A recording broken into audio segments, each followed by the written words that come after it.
Hello, hello! Welcome to my channel, Annalyn Benignos Channel. For today's video, gagawa tayo ng chicken kabsa. Ayan yung mga ingredients niya. Tomato, carrots, chili, filter, and tomato.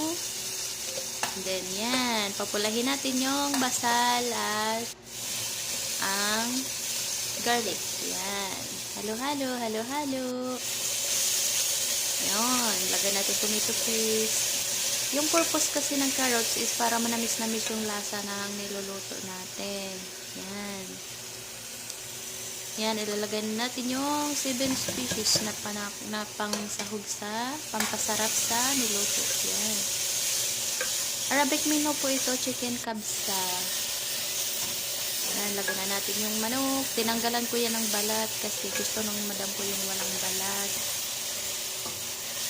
Mostly kasi dito sa Arab country, pinapatanggal yung balat. Yan na yung napakasarap natin na chicken kabsa. Thank you for watching.